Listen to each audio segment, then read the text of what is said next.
Hi అండి, welcome back to my channel. ఈరోజు పెరుగు గారెలు ఎలా తయారు చేసుకోవాలో చూద్దాం. ముందుగా ఒక 6 గంటలు నానబెట్టిన ఒక అర కేజీ మినపప్పుని పిండిగా రుబ్బుకున్నానండి. తర్వాత తాలింపు కోసం తాలింపు దినుసులు, పచ్చిమిర్చి, అల్లం తరుగు, తర్వాత 1 లీటర్ పెరుగు తీసుకున్నాను. కొంచెం చిలికాను, కొంచెం వాటర్ యాడ్ చేసి చిలికి పక్కన పెట్టుకున్నాను. తర్వాత 1 లీటర్ నీటిలో ఒక ½ టేబుల్ స్పూన్ సాల్ట్, ఒక 2 స్పూన్స్ పెరుగు వేసుకుని నీటిని పక్కన పెట్టుకున్నాను. తర్వాత తాలింపు కోసం ఒక 4 టేబుల్ స్పూన్లు ఆయిల్ వేసుకుని తాలింపు దినుసులు వేయించుకుని, తాలింపు దినుసులు వేగాక పెరుగులో తాలింపు దినుసులను యాడ్ చేసుకోవడమే. దీంట్లో ఆవాలు, జీలకర్ర, పచ్చిశనగపప్పు, ఎండుమిర్చి, కరివేపాకు వేసుకుంటే సరిపోతుంది.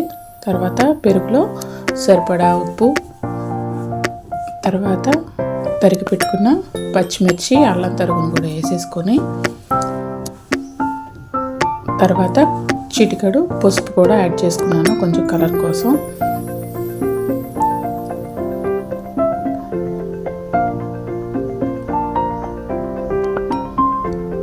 కొంచెం కన్సిస్టెన్సీ అనేది అట్లా ఉండేలా చూసుకోవాలి పెరుగుది. ఎందుకంటే కొంచెం గారె నానాలంటే కొంచెం అలా ఉంటే తప్పితే గారె మునగదు, నానదు.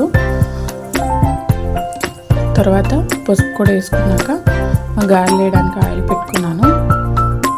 మాది ఇంట్లో పప్పేనండి, మా పొలంలో పండిన పప్పే. కొంచెం మేము పొట్టుని ఎక్కువ తీయకుండా అలా కడుగుతాము. తర్వాత గారెలు వేగాక మనం 1 లీటర్ నీటిలో సాల్ట్, పెరుగు 2 స్పూన్స్ పెరుగు వేసుకుని నీళ్ళు పక్కన పెట్టుకున్నాం కదా, దాంట్లో వేసేస్తాం. ఆ గారెలను తీసి వేడి గారిని దాంట్లో వేసేస్తే కొంచెం వాటర్ని పీల్చుకుంటుంది అన్నమాట గారి. అంటే పెరుగులో నానడానికి ఇట్లా వాటర్లో వేయడం వల్ల పెరుగులో తొందరగా నానిద్ది గారె అనేది. పెరుగుని తొందరగా పీల్చుకుంటుంది, కొంచెం టేస్టీగా ఉంటాయి అప్పుడు గారెలు. ఆ వాటర్లో వేసిన గారెల్ని చేతి మధ్యలో పెట్టుకుని నొక్కుంటే దాంట్లో ఉన్న నీళ్ళన్నీ దిగిపోతాయి. తర్వాత ఆ గారెని పెరుగులో వేసుకోవడమే. అట్లా 3 గారెలు, ఆ పెరుగు మొత్తంలో ఒక 8 గారెలు పట్టాయండి. చిన్న గారెలు అయితే కొంచెం ఎక్కువే పడతాయి, నేను కొంచెం పెద్ద వేసాను. పొద్దున్నే కదా స్పీడ్గా టిఫిన్ అయిపోవాలని పెద్ద వేసాను. అట్లా వేసుకోవడం వల్ల పెరుగులో నానతాయి చక్కగా. పెరుగుని తొందరగా పీల్చుకుంటుంది గారె అనేది. క్రిస్పీగా ఉంటే పీల్చుకోదు కాబట్టి అట్లా వాటర్లో వేస్తారు.